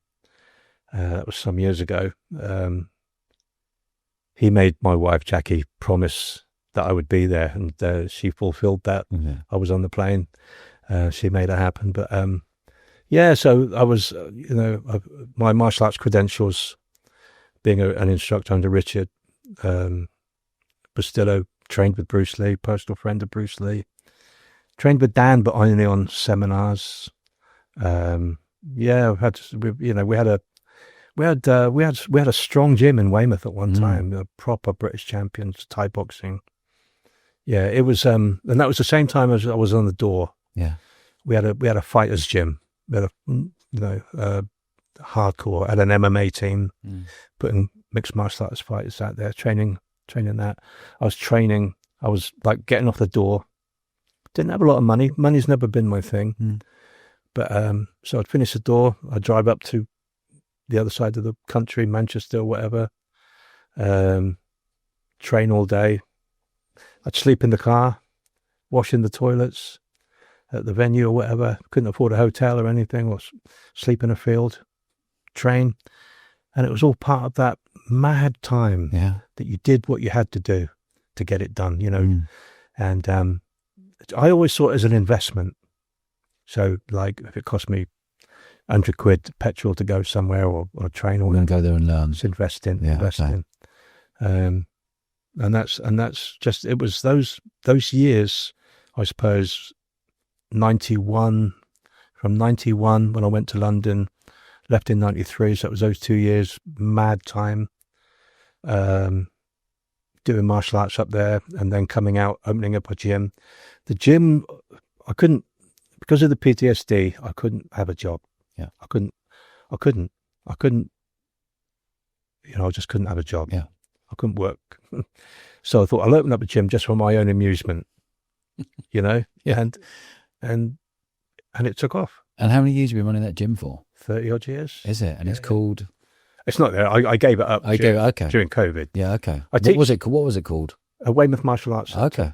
But are you still teaching now? Yeah, 2 nights a week. 2 nights a week. I've got a training group, the Tactical Research and Development Group. Well, that's a national group. Well, it's international actually. I go to Canada. I try to get to Canada every year. Haven't made it this year. If you were to pick one now, like for someone growing up who's got a kid, what martial arts would you pick? I would teach boxing. You would, okay. Yeah. I think if you've got good hands, you'll beat most people. I think Thai boxing, because it gives you a little bit of grappling, elbows. maybe MMA, Yeah. Brazilian Jiu-Jitsu, but I think hands will deal with most situations. Good hands, good boxers. A good boxer is going to be hard to beat. Yeah. Somebody's got good hands. Weapon skills. So we do a lot of knife work at the moment. What when someone carrying a knife, or you also carrying? Well, no. I mean, a lot of the drills that we do, you've got a knife, I've got a knife. So we both got a knife, but that's not knife fighting. It's training knife. Right, okay. Right. Knife defense is when you've got a knife and I haven't. Yeah. But they lend, that comes from the Filipino martial arts. Kali. I don't know if you've heard of Kali. Yeah. And Silat. Not heard of that. Indonesian Okay. fighting systems, all mainly around the knife, the blade. So we do a lot of that. Do you feel comfortable if I had a knife coming towards you? Say if we were outside and you were in a shopping centre, you're in the Nike shop, and you come out and you saw someone with a knife, would you be comfortable taking over that situation? Or would you stay away from it? Oh, I totally stay away. Yeah, okay. I mean, we see, the thing is, again, if you've got that martial arts mindset, and martial arts, see, it's very abstract. You've got to be emotionally attached to something. I've been in knife fights. I say knife fights. I used to carry a knife. Yeah, I did. what sort of knife? Only a short folding knife. Yeah, but yeah, I mean, I'd cut your face off quick as. But I just love how you just say it so nonchalantly. Well, that's life. That's what it is. That's what I do. I'll cut your face up. Don't fuck with me. Yeah, Don't annoy me. that's it. Just leave me alone. Leave me alone. Let me give me peace. Yeah, that's what I want. But Would you feel comfortable? Would you feel comfortable if someone come at you, took the piss, you got the knife, and you went, right, I'll just carve you up and then have your knife back, mate? I say, or I'll keep the knife on. See what I would say. If you've got a knife, yeah, I'll just say it's my knife. You're just holding it for me. yeah. I'll take it off you. And I'm not advocating knives or anything like that. It's a training method. But we know the prevalence of knife work now. But normally it's people that carry knives. Why do people carry knives? Because people carry knives. Yeah, that's a sad thing, isn't it? That's a sad thing, right? Yeah. But never knives used to be. When we were growing up, I don't want to sound like that person when we were growing up. I've just seen knives go crazy in this country in the last 5-6 years. Yeah. Like crazy. Like I used to look at Americans, go, oh, they're all nutbags, they've all got guns. I go to America, speak to my pals, they all think we're lunatics. Everyone's carrying knives. Yeah. Yeah, I did a lot of school work. I did a lot of work around schools in Weymouth and surrounding areas, telling kids, young people not to carry knives. But like you said there, someone who's carrying is scared because they know someone else is carrying. That's right. So it's this horrible loop. So why don't they just go in and go, right, you're caught with a knife, 5 years, bang, done, get a nick. The problem is 85,000 cells are taken up. That's right. You can't put anyone in a nick. Where are you going to put them? Where are you going to put them? I think something like 9 out of 10 street people, Yeah. they're on the street, carrying a weapon. Carrying. Oh, yeah, they're carrying. Did you have a weapon of choice? I might have one in my bag. I wouldn't put it past you, Mo. I might have, actually. Are you joking? Are you... Let's have a look.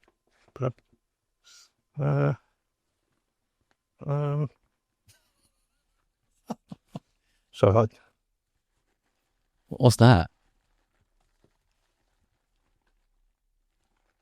Mo Teague, more than most, less than many. People sleep peacefully in their beds at night only because rough men stand ready to do violence on their behalf. Bloody hell. right, I must have. Oh, hang on. What is that?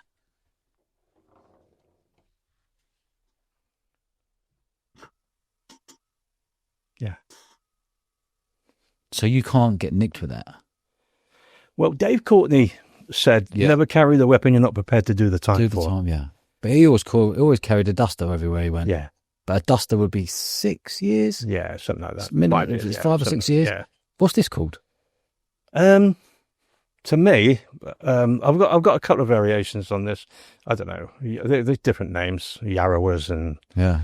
different bits and pieces. But How would you use that, apart from the obvious? well, in the eye and the neck, anywhere really. Okay, well, just as quick as you go bang? Yeah, but Yeah.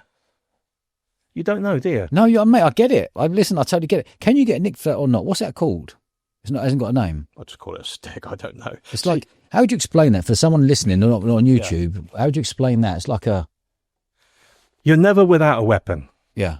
And now, normally, I don't know. I think I was doing a class the other day. That's why I've got that in there. Yeah. See, that. I mean, there's some things you can say. Look, I'm the weapon. That's just a tool. Yes. Well, I am the fucking weapon. Yeah. But I mean, that would do the same job. A pen, like a sharp pen. Yeah. So you would rather use? Would you rather use that than your hands? Yeah.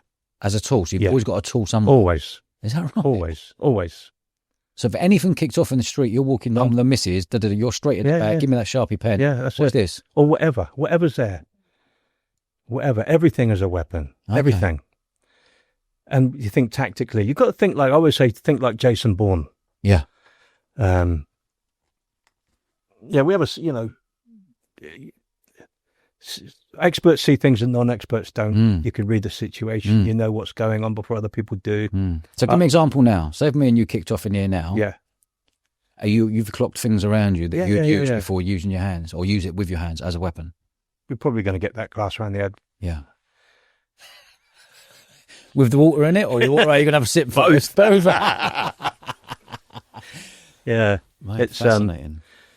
Never without a weapon. You're never without a weapon? Never. Okay. Never. So if you're on a plane, you're clocking what you could use if something happened. If someone's on a plane and you see a pen is the best thing you can have, because you can justify having it. Yeah. You can buy tactical pens for that reason. Okay. You can what have they got in them? Well, they're like made of, I can't remember, they're made of a special, they're not metal, but they won't break. Yeah. They are a pen. Yeah. You can buy them for about 40 quid, something like that. You know, people look in your bag of police or airport security or whatever. It's a pen. Just pen. Yeah. But it's all the points around your neck or whatever, you can use it. In the eyes probably would be the best thing. A pen. You like the eyes, don't you? Yeah. It's interesting you went roll back like an hour or so ago saying, like, if you've got a bit of grit in your eye, it's hard to see. Someone gets the CS, you got. Yeah. If someone's like you're there at a rugby match or someone's gouged you, I'm not in a rugby match, but that's what happens back in the day. Back in the day. Yeah, like bang, have that in the corner of your eye. You can't see, but you can't see. You're done. You can't see. No.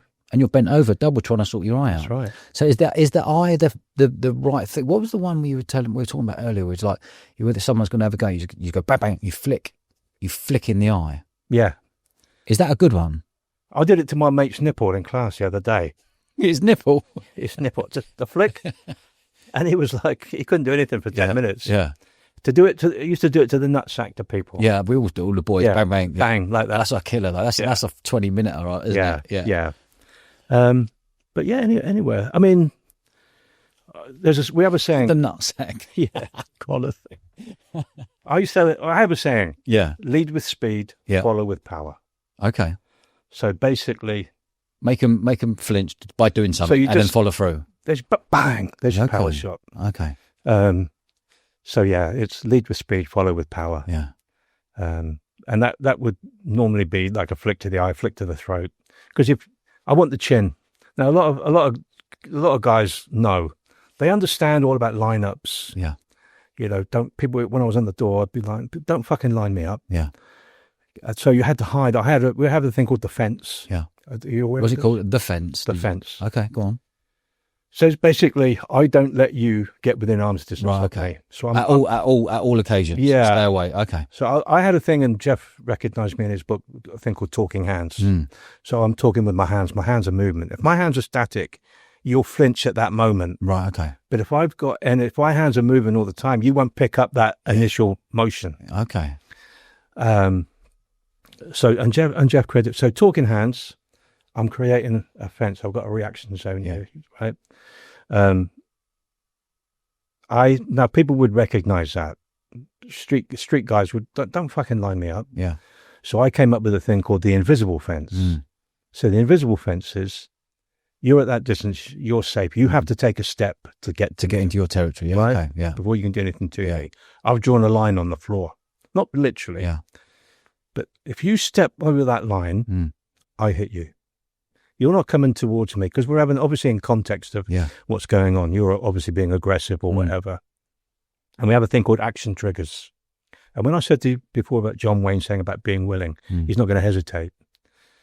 So say, for example, I have what we call action triggers. So action triggers, if you say to me, I'm going to fucking do you, I don't have to think, what does he mean by that? What do you mean? Right? Yeah. You just told me. Yeah. I'm taking you out straight at that point, right? I'm going to, even before you get to that point, if you say, I'm going to, bang, you're done. Okay. If I've got a fence there and you touch it and you trying to come, then that's an action trigger. There's no thought. You touch, I hit. If you make any aggressive motion, like you ball your fist or anything like that, I hit you. Okay. If you touch, now people would recognize that. Street smart people would recognize it. Don't fucking line me up. Yeah. I'll draw a line on the floor. As soon as he puts his foot over that line, he doesn't know it's there, but I do. As soon as he touches it, bang, he's out. Okay. Done. So these are called action triggers, the fence concept. These are all things that were coming out. I learned a lot of that in the Guardian Angels before I met Jeff. Then Jeff kind of, Jeff come up with all this in his books and everything. And are you still in contact with Jeff? no. Have you fallen out with him? No. Jeff, I'm in touch with Peter. And, but no, I mean, I just accept the fact that Jeff's gone his own way. Okay. He's just, that's fine. Yeah. Good luck to him. Yeah. It was what it was. It was a time. Yeah. It was a time of discovery. It was a time of a lot of talk about violence, being violent. There was that, to me, a little bit of a, I wouldn't say golden time. Yeah. I've always been conscious of the fact that I would be the age I am now. And I wanted to look back. But, what stories have you got to tell? Yeah. We've got a lot. A lot. Yeah, mate. And I was always conscious of that. I always wanted, all live a fulfilled life that you've got stories to tell like now. Yeah. I mean, all the covert work. Yeah. All that sort of stuff. Loads. Yeah. So. Mo, I've really, really enjoyed this. I hope so. I've really enjoyed it. Like, I've done 300 episodes. I've really, really enjoyed this. You have certainly lived an eventful life. Yeah. And some. And still making memories. Yeah. I'm conscious of that. Yeah. Yeah. Are you happy? I'm blessed. Yeah. I'm blessed. I'm absolutely blessed. There's nothing I need. Nothing I want. People accumulate Stuff. Yeah. I'm trying to get rid of all this stuff because I'm a collector. My wife calls me a hoarder. I might be a little bit of both. But I've got thousands of books. I'm an avid reader. And she hates it. Are you at peace in your own mind? I think so. Yeah. I think so.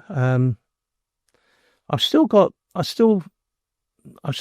an itch that needs to be scratched in terms of my training group, my TDRG, Tactical Research, TRDG. I might as well get it right. It's my group.